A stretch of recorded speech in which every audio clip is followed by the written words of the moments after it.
হাজিরিন, সূরা ফাতিহা শুরু হয়েছে আল্লাহর প্রশংসা দিয়ে। সূরা ফাতিহা শুরুতে আল্লাহর গুণগান, তারপরে আল্লাহ পাকের ইবাদত করি সেই স্বীকারোক্তি, এরপর আল্লাহ পাকের কাছে কিছু দোয়া, বিশেষ দুটি দোয়া। সূরা ফাতিহার শেষের যে অংশ, দোয়াটি হলো আল্লাহ আমাদেরকে হিদায়াতের পথে চালান। সাথে সাথে বিপরীতমুখী যে পথ আছে, মাকজুব, গজবগ্রস্ত এবং বিপদগামী মূর্খ, তাদের থেকে আমাদেরকে মুক্তি দেন। আল্লাহুম্মা আমিন।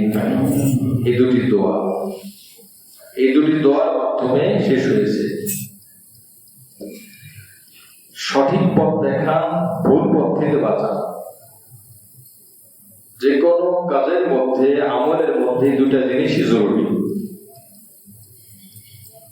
একটা হলো সঠিক, আর একটা হলো কি করব, আর একটা হলো কি করব না। যেমন নামাজ পড়ার জন্য 13টি ফরজ আছে, বাইরে ভিতরে মিলিয়ে মোট 13 ফরজ। এগুলো করতে হবে, না করলে নামাজ হবে না। সাথে সাথে 19টি কাজ আছে যেগুলো করা যাবে না, যেগুলো করলে নামাজ হবে না। মনে করেন নামাজের 13 ফরজ কেউ আদায় করলো, 19টি কারণ আছে নামাজ ভাঙা, তার মাত্র একটি কারণ কথা বলা, সে নামাজের মধ্যে কথা বললো। 18টি কারণ বাদ দিয়ে মাত্র একটি কারণ তার থেকে প্রকাশ পায়, বাকি 13 ফরজ ঠিকভাবে আদায় করেছে। কিন্তু যদি কথা বলে, একটা নিষেধ সে করে ফেলে, না নামাজ হবে না। অনুরূপ ভাবে নামাজে 13 ফরজ, 13টা 12টা করছে কিন্তু একটা করে নাই, তারপরেও তার নামাজ হবে না। একটার মধ্যে যেমন কিবলামুখী হয়ে নামাজ পড়া, 13টা ফরজের মধ্যে 12 ফরজ আদায় করেছে, সুন্দরভাবে আদায় করেছে। নামাজের মধ্যে তার সিনা, বুক কিবলা থেকে ঘুরে গেছে। পশ্চিম, দক্ষিণ, পশ্চিম, উত্তর দুই দিকে যদি 90 ডিগ্রি হয়, একজন মানুষ পৃথিবীর যখন দূরে থাকবে, কাবার আড়ালে থাকবে, তখন যদি ডান দিকে বা বাম দিকে একটু আঁকা বাঁকা হয়, তো ঠিক মাঝ বরাবর উত্তর এবং দক্ষিণ তার মাঝ বরাবর দাঁড়িয়ে যদি বাম দিকে অর্থাৎ দক্ষিণ দিকে, ডান দিকে অর্থাৎ উত্তর দিকে, আপনাদের হিসাবে বলছি, উত্তর দিকে যদি 40 ডিগ্রি ঘুরে যায় তো তার নামাজ হবে। যদি 45 ডিগ্রি বা তার বেশি ঘোরে, আমি কিন্তু উত্তর আর দক্ষিণ, পশ্চিম দক্ষিণ, পশ্চিম উত্তর দুই কোণাকে টান দিলে হবে 90 ডিগ্রি। 90 ডিগ্রির মাঝ হলো 45। আপনি ঠিক মাঝ বরাবর দাঁড়িয়ে যদি ঘুরে যান, আর আপনি যদি ঘুরে 45 ডিগ্রি ওভার হয়, তাহলে তার নামাজ হবে না। এই জন্য কিছুটা কিঞ্চিত সুযোগ আছে যদি সে না বুঝতে পারে। এটা হলো একটা ফরজ। 12 ফরজ আদায় করেছে কিন্তু একটা ফরজ ছুটে গেছে, নামাজ হবে না। এই জন্য নামাজ হওয়ার জন্য 13টা ফরজ পুরোটাই করতে হবে। নামাজ ভাঙ্গা 19টা কারণ একটাও করা যাবে না, তবেই তার নামাজ হবে। একজন মানুষ সঠিক পথে চলার জন্য সঠিক পথ থাকতে হবে, ভুল পথ মুক্ত থাকতে হবে, তবেই সে হিদায়াতের উপর আছে। আরেকজন মানুষ সঠিক পথে আছে কিন্তু মাঝে মধ্যে ভুল পথেও চলে, তাহলে সিদ্ধান্ত হলো সে ভুল পথের উপরই আছে। যেমন সাহাবাদের জামানার উদাহরণ, মুনাফিকরা নামাজ পড়েছে নবীজির সাথে, যাকাতও দিয়েছে, রমজানের রোজাও মাঝে মধ্যে রেখেছে, নবীদের সাথে জিহাদও মাঝে মধ্যে গিয়েছে, তাহলে করণীয় কাজ কিন্তু করেছে। কিন্তু বর্জনীয় কিছু কাজ আছে, এই কাজগুলো যেগুলো নিষেধ সেগুলো করেছে। তাহলে যেগুলো করা দরকার ওগুলো করেছে, কিন্তু যেগুলো ছাড়া দরকার ওগুলো না ছাড়ার কারণে সে কিন্তু মুসলিম হতে পারে না। অপরদিকে কিছু মানুষ কুফরি করে নাই, শিরিক করে নাই, আকীদা খারাপ না, সব ঠিক আছে, যেগুলো নিষেধ যেগুলো খারাপ এগুলো থেকে নিজেকে বাঁচিয়ে রেখেছে, কিন্তু যেগুলো দরকার, নামাজ করা দরকার, রোজা আদায় করা দরকার, যাকাত দেওয়া দরকার, হজ করা, এগুলো কোনোটা করে নাই, সে কি পরিপূর্ণ মুসলিম হবে না। তাহলে এবার আমরা একটা জিনিস সিদ্ধান্ত নিলাম বা বুঝে আসলো, সঠিক পথে চলার জন্য যেটা দরকার এটা যেমন নিতে হবে, যেটা বাদ দেওয়া দরকার এটাও বাদ দিতে হবে। আরো সহজে একটা জিনিস বুঝি, আমার হাতে এই যে একটা বোতল ডিব্বা, এর মধ্যে আপনার 500 মিলি পানি ধরেন। এই 500 মিলির মধ্যে যদি আমি 1 মিলি পিশাব নাপাক পানি ঢুকিয়ে দিই, এবার বলেন তো এই 500 মিলি পানি পাক নাকি নাপাক? 1 মিলি পানির কারণে 500 মিলি পানি কেন নাপাক হলো? যে যুক্তিতে নাপাক হয়ে গেছে ওটাতে ওযু হবে না, ওটা গায়ে লাগলে ধুইতে হবে, পরিষ্কার করতে হবে। অনুরূপ ভাবে মানুষের জীবন, মানুষের আমলের মধ্যে প্রত্যেকটা আমলে আপনি খুঁজে পাবেন দুইটা পার্ট আছে, একটা করা একটা না করা, একটা আছে আর একটা নাই, আদেশ আছে নিষেধ নাই, নিষেধ ঠিক আছে আদেশ করে নাই, তাহলে তার আমল পরিপূর্ণ হবে না।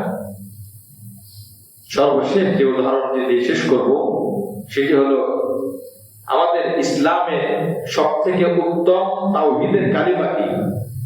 লা ইলাহা ইল্লাল্লাহ, এটা তাওহীদের কালিমা। রিসালাতের কালিমা হলো মুহাম্মাদুর রাসূলুল্লাহ, এটা রিসালাত। লা ইলাহা ইল্লাল্লাহ এটা কালিমা, লা ইলাহা ইল্লার মধ্যে লা ইলাহা ইল্লাল্লাহ এর মধ্যে কিন্তু দুইটা জিনিস আছে। আরো আশ্চর্যের বিষয় হলো, আপনি একটা পাত্রের মধ্যে, দুধের পাত্রের মধ্যে দুধ রাখবেন, কোন কারণে ওই পাত্রের মধ্যে কুকুরের জিহ্বা দিয়ে চেটেছে, এখন ওই পাত্রটার মধ্যে কোনো পানি নাই, আপনি দুধ রাখবেন, দুধ রাখার আগে এটা ধোয়া আবশ্যক কিনা? যদি দুধ রেখে এরপরে দুধ আবার আরেকটা ঢালেন, এরপরে ধোন, ওই দুধ আর পাক হবে? এই জন্য অনেক ক্ষেত্রে কিছু কিছু ক্ষেত্রে দেখা যায় নিষেধটা আগে দরকার, যেটা আদেশ এটা পরে, যার বাস্তব প্রমাণ হল কালিমা লা ইলাহা ইল্লাল্লাহ, তাওহীদের এই কালিমা। এর মধ্যে আল্লাহ পাক আগে কি নিষেধ এটা উল্লেখ করলেন, এরপরে আল্লাহ পাক কি আদেশ বইটা উল্লেখ করলেন। লা ইলাহা, বাদ দাও, ইলাহ নাই, কোন ইলাহ নাই, কোন মূর্তি নাই, কোন পূজা নাই, কোন শিরিক নাই। মুসলিম আর মুশরিকদের মধ্যে এটাই পার্থক্য ছিল। আল্লাহকে আমরা যেমন মানি, আল্লাহকে আমরা যেমন সৃষ্টিকর্তা বিশ্বাস করি, মক্কার কাফেররাও কিন্তু আল্লাহকে সৃষ্টিকর্তা হিসেবে বিশ্বাস করত, কোনো দ্বিমত ছিল না। কিন্তু পার্থক্যটা কি? পার্থক্য হলো মুসলমান বলে আল্লাহকেই মানি, অন্য কাউকে সৃষ্টিকর্তা হিসাবে মানি না। আর মুশরিকরা বলতো আল্লাহকে মানি, আল্লাহকেও মানি, মানে আল্লাহকে মানি তার সাথে অন্য কাউকেও মানি। এটাই কিন্তু পার্থক্য। আচ্ছা, এটা বাহ্যিকভাবে খুব ছোট, কিন্তু এটার ফলাফল কি ছোট? এতটুকুর কারণে ওই মানুষটা কিন্তু কাফের। যদি কেউ বলে আল্লাহকে মানি, অন্য কাউকে মানি না, কাউকে মানি না, শুধু আল্লাহকে মানি, এর অর্থ হলো লা ইলাহা ইল্লাল্লাহ। তারা বলেছে আল্লাহ কেউ মানি, অন্য কেউ মানি, তবে আল্লাহকে মানে আল্লাহকে এক নম্বরে রাখলাম, বাকিদেরকে পরে সিরিয়াল দিলাম, তারপরও সে মুমিন হতে পারবে না, মুশরিক কাফের। এজন্য কালিমার শিক্ষা, লা ইলাহা ইল্লাল্লাহ, যে পাত্রের কথা আমি বললাম কুকুরে মুখ দিয়েছে, ওই পাত্রটা আগে 3 বার পানি দিয়ে ধৌত করতে হবে। হাদিসের মধ্যে এসেছে, কোন কোন riwayate আসছে 7 বার ধুইতে হবে, 7ম বার মাটি দিয়ে মলতে হবে, মালিশ করতে হবে, পরিষ্কার হয়ে গেল। এখন দুধ রাখা হলে ওই দুধটা পাক। অনুরূপ ভাবে কালিমার শিক্ষাটা, আমাদের দিলটা একটা পাত্রের মতো, এখানে বিদআত আছে, এখানে কুফর আছে, এখানে শিরক আছে, শয়তান সবসময় দিতে থাকে, নাপাক বস্তু প্রবেশ করায়। এই জন্য দিল থেকে আগে নাপাকটা দূর করা, শিরকটা দূর করা। লা ইলাহা মানে শিরক দূর করলাম, লা ইলাহা মানে বিদআত দূর করলাম, লা ইলাহা মানে কুফর দূর করলাম, ইল্লাল্লাহ পাত্রটা আমার কলিজা, আমার অন্তর পরিষ্কার হয়ে গেল। আল্লাহ এখন আমি আপনাকে চাই, আপনার জন্য আমার দিলটা ফাঁকা, আপনার জন্য আমার দিলটা পরিষ্কার, ইল্লাল্লাহ আমি আপনাকে আমার দিলের মধ্যে বসিয়ে দিলাম। সুবহানাল্লাহ। আপনার শরীয়ত আমি দিলে মানলাম, আপনার বিধান আমি দিলে মানলাম। কিছুটা সমাজের বিধান মানে, কিছুটা আল্লাহ আপনার বিধান মানে, কিছু বিধান মায়ের মানে, কিছু বিধান রসুলের মানে, কিছু বিধান বাবার মানে, কিছু বিধান রসুলের মানে, কিছু বিধান আমার টিচারের মানে, কিছু বিধান আমি রসুলের মানে। এবার বলেন, এরকম মিশ্রিত বিধান যদি কেউ মানে, সে কি পরিপূর্ণ মুসলমান হতে পারবে না। এই জন্য আজকের যে এই সূরা ফাতিহার যে কথাটা বললাম, আল্লাহ ইহদিনাস সিরাতাল মুস্তাকিম, সঠিক পথে চালান, সিরাতাল লাযীনা আন'আমতা আলাইহিম, সঠিক পথটা হলো যেই পথে চলার কারণে আপনি ওই বান্দাদেরকে নিয়ামত দিয়েছেন, ওই লোকদের পথ। এরপরে গায়রিল মাগদুবি আলাইহিম, মাগদুব যারা অভিশপ্ত যারা, তাদের পথ নয়, ওয়ালা দাল্লিন যারা গোমরা হয়েছে, অভিশপ্ত হয়েছে, তাদের পথ নয়। তাহলে সূরা ফাতিহার এই শিক্ষাটা হলো দুইটা, সঠিক পথ যারা, ভুল পথ যেন না ঢুকে আমার সঠিক পথের মধ্যে। কালিমার শিক্ষা হলো আল্লাহ ভুলটাকে বের করে দেন, আমি বের করার চেষ্টা করলাম, সঠিকটাকে ভিতরে ঢুকাইলাম। এটা হলো সূরা ফাতিহার শিক্ষা। তো সূরা ফাতিহা শুরু হয়েছে প্রশংসা দিয়ে, সূরা বাকারা শুরু হয়েছে তাকওয়া দিয়ে। আল্লাহ পাক কিছু চ্যালেঞ্জ করলেন, এরপরে বললেন যালিকাল কিতাব, এটা ওই কিতাব, লা রাইবা ফি, এর মধ্যে কোনো সন্দেহ নাই, হুদাল লিল মুত্তাকিন, এই কিতাবটা হলো মুত্তাকিদের জন্য হেদায়েত। কাদের জন্য? মুত্তাকিদের জন্য হেদায়েত। এবার দেখেন সূরা বাকারার শুরু কিন্তু আল্লাহ পাক তাকওয়ার কথা বললেন, মুত্তাকিদের জন্য হেদায়েত। সূরা আলে ইমরানের শেষ করলেন আল্লাহ পাক তাকওয়া দিয়ে। এই যে 200 নম্বর আয়াত দেখবেন সূরা আলে ইমরানে, ইয়া আইয়ুহাল্লাযীনা আমানু সবিরু, কত শব্দ তাফসীরে চলে গেছে। ইমানদাররা সবর করো, ও সাবিরু, সবরের উপরে দৃঢ়তার সাথে থাকো, অরাবিতু, মুরাবাতা করো, সীমান্ত পাহারা দাও, জিহাদের ময়দানে সীমান্ত পাহারা দাও, দেশ পাহারা দাও, ওয়াত্তাকুল্লাহ, আল্লাহকে ভয় করো। তাহলে সূরা আলে ইমরান শেষে আল্লাহ পাক বলেন আল্লাহকে ভয় করো। এই সূরা শেষ, সূরা ফাতিহা শেষ, বাকারা শেষ, আলে ইমরান শেষ, আর শুরু হলো সূরা নিসা। সূরা নিসা শুরুতে আপনি কি বললেন? ইয়া আইয়ুহান নাসু তাকু রাব্বাকুম, হে মানুষ তোমরা তোমাদের রব আল্লাহকে ভয় করো। তাকওয়া, তাকওয়া অর্জন করো, তাকওয়ার ভয় করা। সূরা বাকারা শুরু হয়েছে তাকওয়া দিয়ে, আলে ইমরান শেষ হয়েছে তাকওয়া দিয়ে, আবার সূরা নিসা মহিলাদের সূরা, এই সূরা শুরু হয়েছে কি দিয়ে? আল্লাহর ভয় নিয়ে। তাহলে আজকের যে কথা, মূল সার কথা হলো যে আল্লাহ পাককে ভয় করা। জায়গায় জায়গায় আল্লাহ পাক আল্লাহকে ভয় করার কথা বলেছেন। এখন আল্লাহ পাককে ভয় করার অর্থ কি? এক কথায় যদি বলা যায়, আল্লাহর যাবতীয় নিষেধ বিধান বাদ দেওয়া, আদেশ বিধান গ্রহণ করা। এক কথায় আমার কথায় নিষেধ কি, আদেশ কি? নিষেধ মিথ্যা, নিষেধ গালিগালাজ, আদেশ সত্য, আদেশ ভালো কথা। আমার কাজ নিষেধ চুরি করা, নিষেধ দুর্নীতি করা, নিষেধ মানুষের উপর জুলুম করা। আদেশ কি? আদেশ উপকার করা, আদেশ দান করা, আদেশ মানুষের উপকারের চেষ্টা করা। আমার চোখের মধ্যে আদেশ কি? আদেশ কোরআন দেখা, আদেশ মায়ের দিকে তাকানো, আদেশ কাবার দিকে তাকানো, আদেশ আল্লাহর হুকুমের সামনে নিজের চোখকে নত করে দেওয়া। নিষেধ কি? গায়ের মাহারা মহিলার দিকে না তাকানো। নিষেধ কি? যেদিকে তাকাইলে গুনাহের চাহিদা বাড়ে, যেদিকে না তাকানো। কি বলে কথা ঠিক কিনা? অন্যের সম্পদের দিকে না তাকানো। আমার গান আদেশ, কি আদেশ? ভালো কথা শোনা। নিষেধ কি? গান না শোনা, বাদ্যযন্ত্র না শোনা। গান শুনলে দিলের মধ্যে নেফাকি তৈরি হয়। নেফাকি তৈরি হয় যখন কেউ গাছ লাগায়, গাছের গোড়ায় পানি দেয়, ভাই গোড়ায় পানি দাও করো, বলে গাছ বড় হবে আর ফল হবে, আমাকে ফল দেবে। তো ফল দেবে কোথায়? আগায় না গোড়ায়? কোথায় ফল দেবে? আগায় ফল দেয়। পানি দেওয়া দরকার তো আগায় না, ওখানে পানি দিতে হবে না, পানি দিতে হবে গোড়ায়। এখানে পানি যাবে, ওখানে ফল হবে। এখানে যদি বিষাক্ত পানি যায়, ক্ষতিকারক পানি যায়, তো ফল হবে না। তো আমার কান দিয়ে যেটা ঢুকবে, দিলে সেটা জাগরণ হবে, জাগ্রত হবে। কান দিয়ে যখন গান ঢুকে, বাজনা ঢুকে, তখন দিলের মধ্যে নিফাকের, মুনাফিকের কপটতা চারা গজায়। যখন কান দিয়ে ভালো কথা শুনে, তখন দিলটা শান্ত হয়ে যায়। এই জন্য কোরআনের মধ্যে আল্লাহ পাক বলেছেন, যখন মানুষ কোরআনের আয়াত পড়ে আর শোনে, তখন তার ঈমানটা পরিপূর্ণ হয়, বাড়তে থাকে। সুবহানাল্লাহ। কোরআনে আছে সূরা আনফালের মধ্যে। আর যখন গান শোনে, হযরত ওমর রাদিয়াল্লাহু তাআলা আনহু একদিন গানের মধ্যে আঙ্গুল দিয়ে দৌড় মারলেন। দৌড় মেরে তার সঙ্গীকে বললেন, আওয়াজটা কি বন্ধ হয়েছে? গানের আওয়াজ? বলে জি। তো উনি বললেন, ছাত্র বললেন, হুজুর, ওমর রাদিয়াল্লাহু আনহু খলিফা কানে আঙ্গুল দিলেন, দৌড় দিলেন, কারণ?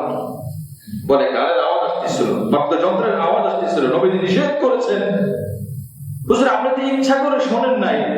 বলে ইচ্ছা করে যদি নাও শুনি, কানের মধ্যে চলে যায়, আল্লাহ না করুক, ওই চলে যাওয়ার কারণে তো নিফাকি তৈরি হতে পারে। এই জন্য আমার শব্দ আছে আঙ্গুল দেওয়া, আমার শব্দ আছে দৌড় দেওয়া, তাই দৌড় দিলাম আর কানে আঙ্গুল দিলাম। সুবহানাল্লাহ। আমরা অনেক সময় বলি, আমি ইচ্ছা করে শুনতেছি না, সমস্যা কি? না, ইচ্ছা করে, আচ্ছা, অনিচ্ছায় ছুরি দিয়ে পোষ দিলে রক্ত বের হবে? বের হবে রক্ত? ইচ্ছা করে ছুরি দিয়ে পোষ দিলে বের হবে। হ্যাঁ, একটা অপরাধ আর একটা ভুলে হয়ে যেতে পারে। মা বোনেরা পেঁয়াজ কাটতে যে রক্ত বের হয়ে যায়, এটা ভুলে হয়ে গেছে, কিন্তু রক্ত বের হয়েছে, রক্ত বের হয়েছে। মুআজ্জাজ হাজিরিন, এই জন্য এই কানকে মুক্ত রাখা খারাপ জিনিস থেকে, কানকে জারি রাখা ভালো জিনিসের উপরে। আল্লাহ পাক আমাদের সকলকে তৌফিক দান করেন। এটাই হলো তাকওয়া, এটাই হলো তাকওয়া। আমার চুল কাটার মধ্যে তাকওয়া আছে, মোজ কাটার মধ্যে তাকওয়া আছে, নখ কাটার মধ্যে তাকওয়া আছে। তাকওয়ার মানে তো আমরা জানলাম, ইসলামে যে বিধান করা দরকার সেটা করা, যেটা ছাড়া দরকার সেটা ছেড়ে দেওয়া। আমি চুল যদি মহিলার মতো রাখি, এটা নিষেধ করা হয়েছে। চুল রাখতে হবে পুরুষের মধ্যে, যেভাবে নবী রেখেছেন বা যেভাবে নবী বলেছেন। আমি মোষ রাখবো কোন ভাবে? ছোট করে রাখবো না কোন ভাবে? বড় করে। নিষেধ। আমি দাড়ি কোন ভাবে করবো? বড় করবো, এটা আদেশ। কোন ভাবে করবো না? ছোট করবো না বা কাটবো না, নিষেধ। আমি নখ কি করবো? করবো কি? বলে কাটতে হবে। করবো না কি? বলে বড় করা যাবে না। ভাই কথাটা ক্লিয়ার কিনা? অবাঞ্ছিত পশম, নবী আলাইহিস সালাম হাদিস, 40 দিন কমপক্ষে, সর্বোচ্চ 40 দিন সর্বোচ্চ মাপ আছে। তাও ঠিক না, অপছন্দ। 40 দিন পার হয়ে গেলে অবাঞ্ছিত পশম থাকা অবস্থায় নামাজ পড়লে এটা মাকরুহ হয়। মাকরুহ, তার বগলের পশম, অন্যান্য জায়গার পশম মাকরুহ। এই জন্য সময়ের আগে কেটে পরিষ্কার করা। আমি ছোট ছোট কিছু বিষয় উদাহরণ হিসেবে পেশ করলাম। এই জন্য তাকওয়া কাকে বলে? এক কথায় তাকওয়া কাকে বলে? আল্লাহর হুকুম, রাসূলের পদ্ধতি, রাসূলের আদেশ মানা, আল্লাহর নিষেধ, রাসূলের নিষেধ, এগুলোকে উপেক্ষা করা, এগুলো ছেড়ে দেওয়া। আল্লাহ আমাদেরকে তৌফিক দান করেন। ইত্তাকু রাব্বাকুম, আল্লাহ তোমাদের রবকে ভয় করো। আল্লাযী খালাকাকুম মিন নাফসিন ওয়াহিদা, যিনি তোমাদেরকে একটা নফস থেকে সৃষ্টি করেছেন। সমস্ত মানুষকে একজন একটা নফস থেকে, একটা নফসকে হযরত আদম আলাইহিস সালাম। তাহলে আমাদের বাবা, উনি একজন নবী, আমাদের বাবা একজন নবী। নবীর ছেলেও কিন্তু কাফের হয় যদি ঈমানের উপর না থাকে। নূহ আলাইহিস সালামের ছেলে কিনাআন কাফের, ঈমানের উপর ছিল না। আবার কাফের ছেলেও কিন্তু নবী হয়। ইব্রাহিম আলাইহিস সালাম, বাবা আজর কাফের সন্তান, নবী। এটা আমলে মানুষের মর্যাদা বাড়ে, বদ আমলে মানুষের মর্যাদা কমে। মহিলারা বললেন, ইয়া রাসূলুল্লাহ, হাবিবাল্লাহ, কোরআন শরীফের সব জায়গায় শুধু পুরুষের কথা।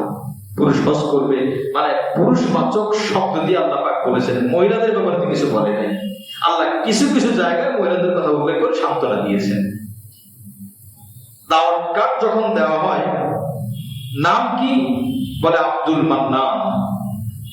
পরিবার বর্গ দাওয়াতে সবাই গেছে, কার্ড নিয়ে গেছে, কার্ডের মধ্যে কি স্ত্রীর নাম লেখা আছে, ছেলেদের নাম লেখা আছে, মেয়ের নাম লেখা আছে? না, এটা আসলে কেন বলে ওই আব্দুল মান্নান বলার কারণে তার স্ত্রীও আসছে, তার সন্তান আদি সবাই মধ্যে ঢুকছে। তো কোরআনে কারিমে যত জায়গায় আদেশবাচক শব্দ, নিষেধ শব্দ, পুরুষবাচক শব্দ দিয়ে যদি বলা হয়, এর মধ্যে মহিলা অন্তর্ভুক্ত। কারণ মহিলাদেরকে আল্লাহ পাক পুরুষের অধীনে বানিয়েছে।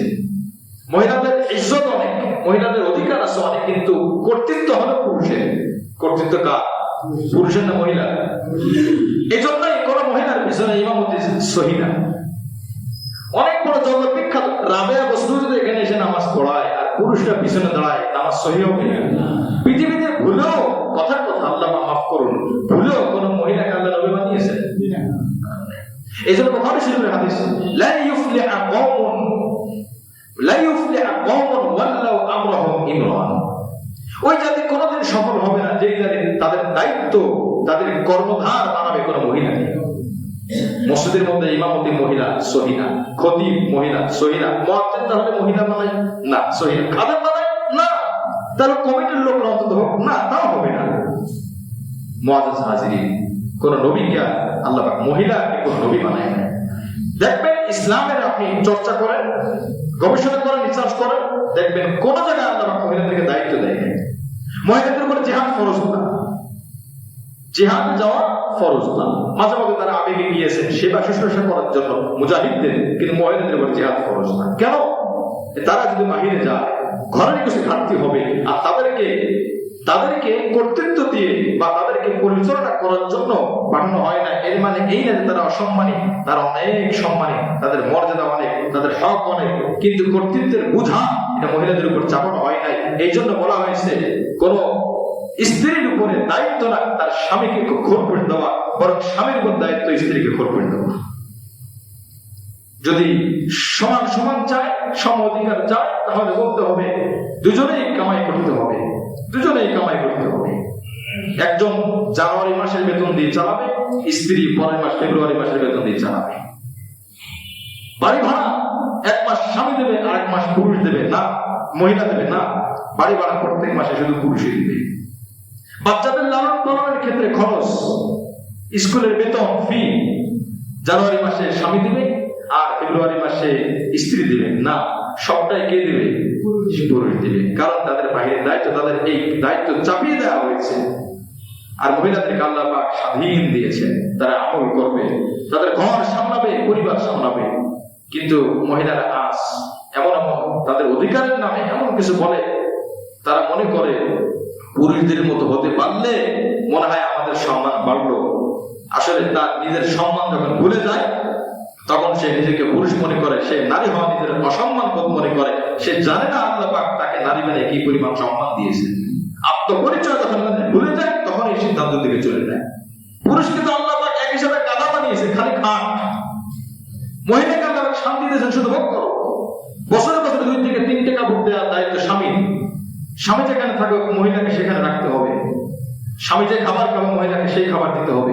যদি কোনো পুরুষের একাধিক স্ত্রী হয়, বড় স্ত্রী আর 4 নম্বর স্ত্রী, সব স্ত্রীকে সমান খাবার দেওয়ার দায়িত্ব। এক স্ত্রীকে গাছতলায় রাখবে, আরেক স্ত্রীকে বিল্ডিং এ রাখবে, এটা জায়েজ নাই। এই জন্য ইসলামের মধ্যে মহিলাদেরকে অনেক সম্মান দিয়েছে। পুরুষদের দায়িত্ব দিন বোঝানো, দিন শিখানো।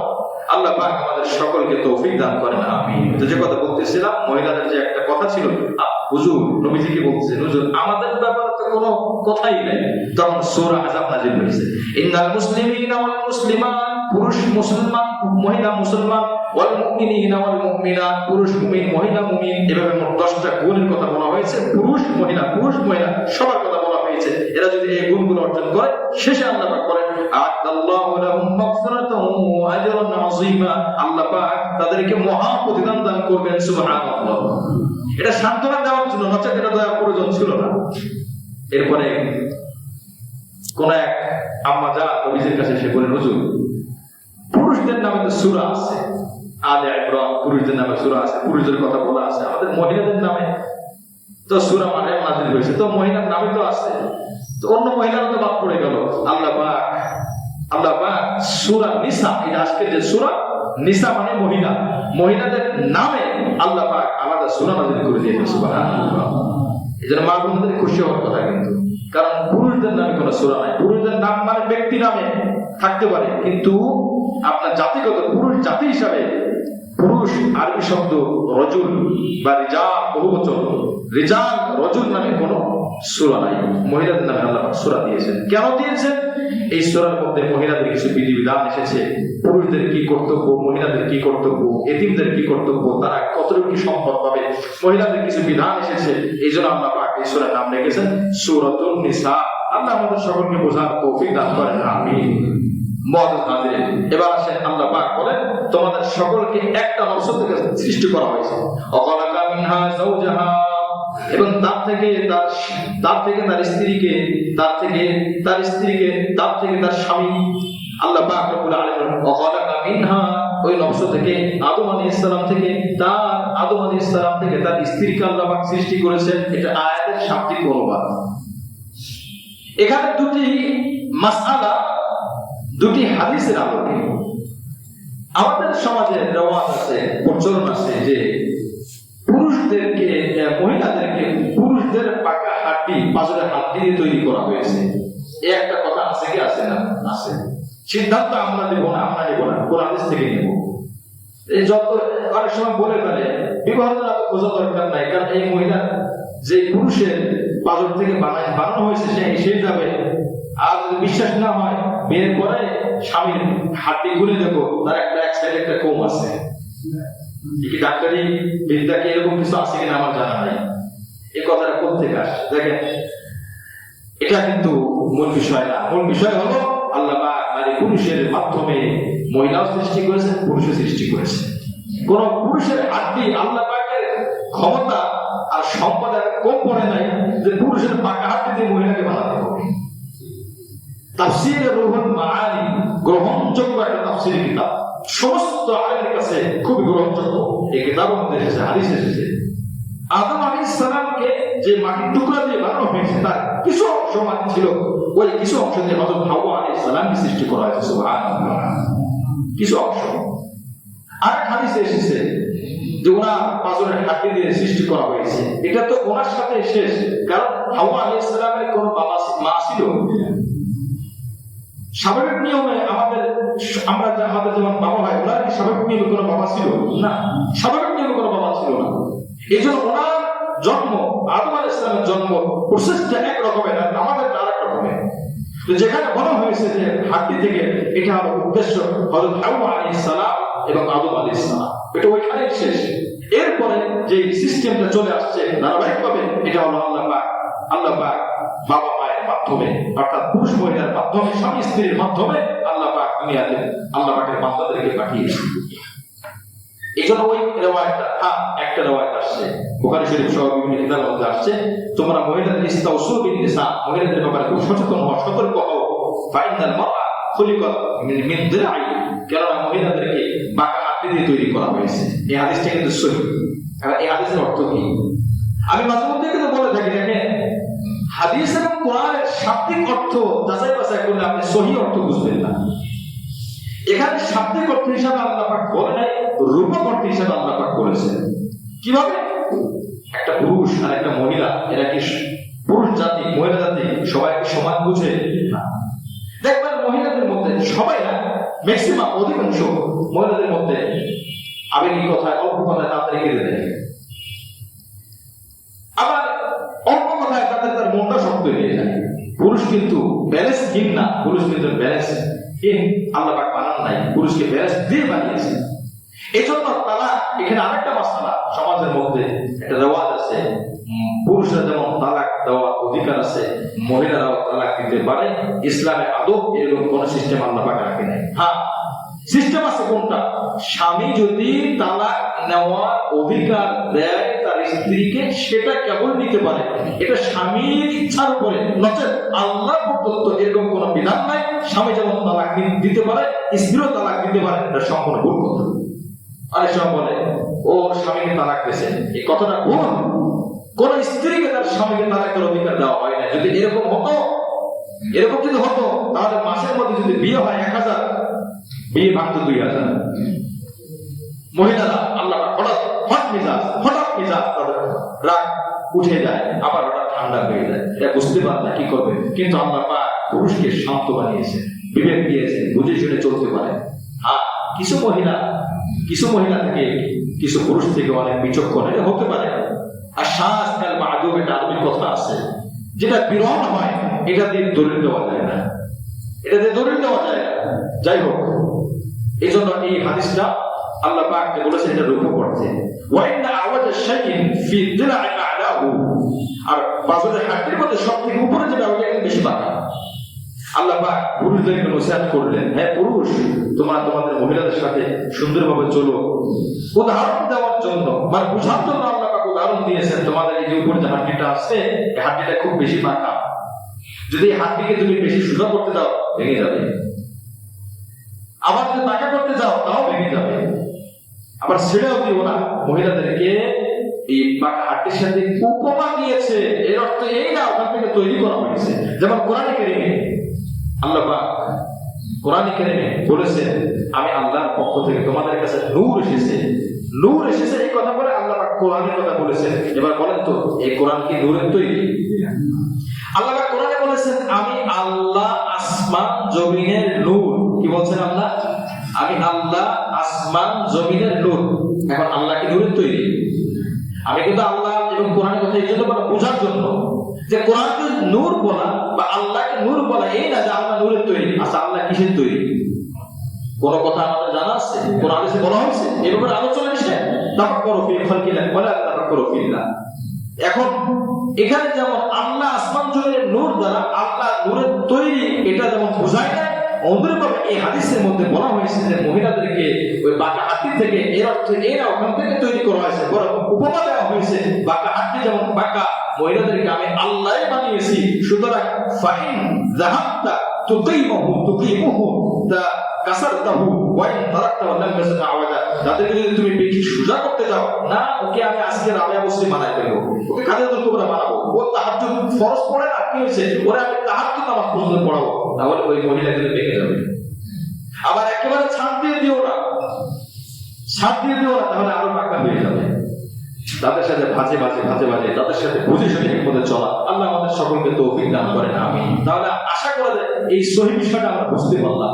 আরেকটা অনির্ভর রওয়ায়াত আছে, অনেক জায়গায় হুজুরের, আমরা ছোটবেলা বয়ান শুনছি, হুজুর বয়ান করতেছে হযরত আদম আলাইহিস সালাম ঘুমিয়েছিলেন জান্নাতের মধ্যে, আল্লাহ পাক আসছে, আল্লাহ পাক এসে আদম আলাইহিস সালামের বুকের মধ্যে হাত দিয়ে বলতেছে, এই তোমার পাকা হাড়িটা দাও।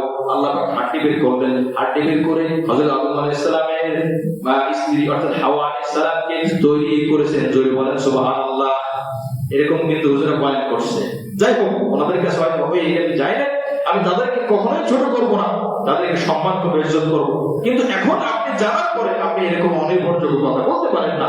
হ্যাঁ, যেটা সহি আছে আমি যদি না জানি আমি ওটা বিশ্বাস করব, যেটা ভুল আমি না জানতে পারি আমি সেটাও বিশ্বাস করবো, হ্যাঁ এটা ভুল, কথা বলে ঠিক কিনা। কোরআনের সব আয়াতের বিধান সবকিছু আমাদের জানা আছে, কিন্তু বিশ্বাস আছে কিনা এটার নাম হলো ঈমান। বিশ্বাস আছে, ভালোবাসা আছে। যেগুলো খারাপ আমাদের দিনের মধ্যে ওটা খারাপ হিসেবে আছে, আমরা ওটাকে পছন্দ করি না। এটাই হলো আল্লাহ পাকের শিক্ষা। এই জন্য আল্লাহ পাক বলেন, ওয়াখালাকা মিনহা যাওজাহা ওয়া বাথা মিনহুমা রিজালা, এবং ওই আদম এবং হাওয়া থেকে অসংখ্য পুরুষদেরকে আমি আল্লাহ পাক বানিয়েছি, ওয়া নিসা, এবং মহিলাদেরকেও আমি আল্লাহ বানিয়েছি। এরপরে আর সরাসরি মাটির দিকে যেতে হয় না, আল্লাহ পাকের আদম এবং হাওয়া আলাইহিস সালামের মাধ্যমে হাবিল কাবিল এসেছে, এরপরে তাদের বিয়ে হয়েছে। এই যে প্রথা চালু হলো, তারপর পর্যন্ত এই প্রথা চলতে থাকে, কথা বলে ঠিক কিনা। যাই হোক, এটাই আল্লাহ পাক বলেন ওয়াত্তাকুল্লাহ, আবার তাকওয়া। এই এক আয়াতে দুইবার কথা আল্লাহ পাক বলেছেন ভয় করা। ওয়াত্তাকুল্লাহ আল্লাযী তাসাআলুনা বিহি, তোমরা ওই আল্লাহকে ভয় করো যার কথা বলে তোমরা ভিক্ষা করো। দেখেন ফকিররা কি বলে, আঙ্কেল ভাই আল্লাহর নামে কিছু দেন, ভাই আল্লাহর নামে কিছু দেন। আল্লাহর নাম দিয়ে আল্লাহ পাক বলতেছেন, আমি যেই আল্লাহর নাম তোমরা ব্যবহার করো ভিক্ষার ক্ষেত্রে আল্লাহ নাম ব্যবহার করে না। যদি বলে যে আমার বাবার নামে কিছু দে, মানে আমার জন্মদাতা বাবার নামে, আমার ছেলের নামে, কেউ কি ভিক্ষা দেবে? দেবে না। যদি বলা হয় এই মসজিদের নামে আমার কিছু ভিক্ষা দেন, মানুষ দেবে না। তো কি বলে যে আল্লাহর নামে দেন। তো আল্লাহ বলতেছেন আমার নাম ভাঙ্গিয়ে তোমরা খাও, তো আমি আল্লাহকে ভয় করো না কেন? এই জন্য আল্লাহ বলেন তোমরা আল্লাহকে ভয় করো, যে আল্লাহর নাম ব্যবহার করে তোমরা ভিক্ষা চাও। এবং আত্মীয় স্বজনকেও ভয় করো, আত্মীয় স্বজনের ব্যাপারে তোমরা সতর্ক থাকো। আল্লাহ কিন্তু তোমাদেরকে সার্বক্ষণিক পর্যবেক্ষণ করে রাখছে। সুবহানাল্লাহ।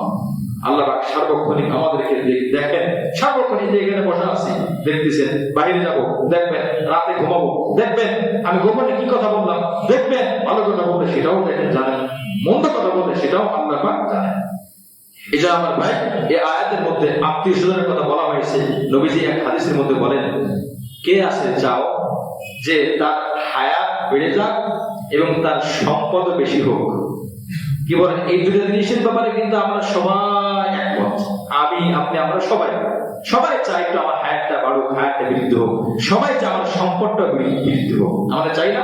নবীজি আমল দিলেন, যদি কেউ চায় তার হায়াত লম্বা হোক, যদি কেউ চায় তার রিজিক সম্পদ বেড়ে যাক, আমি রাসূল বলে দিলাম সে তার আত্মীয় স্বজনের ব্যাপারে ভয় থাকবে এবং সতর্ক থাকবে, আত্মীয় স্বজনকে বেশি বেশি সহযোগিতা করবে। সুবহানাল্লাহ।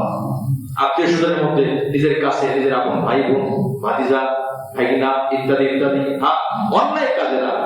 আমি জানি আমার এক ভাতিজা, আমার ভাগিনা অন্যায় কাজে থাকে, ওরা এভাবে না, তাদেরকে সতর্ক করে সচেতন করে ভালোবাসা দিয়ে, আবেগ দিয়ে, ধমক দিয়ে দেব, আবার শাসনও করবো, তবে দিতে হবে। এই জন্য রাসূল বলেছেন, যে ব্যক্তি চায় তার হায়াতটা লম্বা হোক, জীবনে বরকত হোক এবং রিজিকে বরকত হোক, সে তার আত্মীয় স্বজনের ব্যাপারে খেয়াল করবে, তাদেরকে দান করবে। আল্লাহ আমাদেরকে সেই তৌফিক দান করেন, আমিন। অথচ এখন বর্তমান সময় এমন অবস্থা, আত্মীয় স্বজনের মধ্যে কাছের হলো ভাই, কাছের হলো বোন, এই ভাই যেন বাপের সম্পদ না পাইলে আমি বেশি পাবো, এই জন্য ওই ভাইকে মেরে হলো তার সম্পদটা আমি লুণ্ঠন করে জোর করে নেওয়া শুরু করলাম। সম্পদের বিপরীত। যেখানে আল্লাহ পাক বলেন তুমি তোমার সম্পদ বাড়াইতে চাও, তোমার ভাইকে মেরে তোমার সম্পদ বাড়াবা হবে না। তোমার ভাইয়ের অধিকার তুমি দিয়ে দাও, বোনের অধিকার দিয়ে দাও, আমি আল্লাহ তোমার সম্পদ বাড়িয়ে দেবো, আমি আল্লাহ তোমার হাত বাড়িয়ে দেবো। ফলে কি হলো? ভাইকে আমি মানলাম, ফলে ভাইয়ের ছেলেরা আমাকে কি চাচা হিসেবে দেখবে? কারণ তখন আমি হব তাদের বাপের খুনি। বাপের খুনি যখন, তারা হতো সুযোগে থাকবে। এক সপ্তাহ যেতে না যেতে খবর আসলো যে খুনি, যে হত্যা করেছে, তাকে তার ভাতিজারাও গোপনে আপনার হত্যা করে দিয়েছে। তার মালও পাইল না, হায়াতও পাইল না। অথচ যদি ভাইকে না অধিকার দিয়ে দিত, হায়াতও পাইতো, ওই ভাতিজারা চাচা হিসেবে মাথার উপর রাখতো, মাথার মুকুট বানিয়ে রাখতো। হাদিসের মধ্যে এসেছে, বাবা না থাকলে বাবার মর্যাদা বাবার স্থানে যায়, চাচা তাকে সম্মান দেয়। চাচা তো চাচা না, এত খুনি, একে কি সম্মান দেব? আমার ভাই, এই জন্য আল্লাহ পাক বলেছেন আত্মীয় স্বজনের ব্যাপারে তোমরা সতর্ক থাকো, আত্মীয়ের ব্যাপারে আমি কখনোই ছাড় দেবো না। আল্লাহ আমাদের সকলকে এই একটি মাত্র আয়াত যেটা পড়লাম, সহি কথাগুলো বুঝে আমল করার তৌফিক দান করেন। আমিন।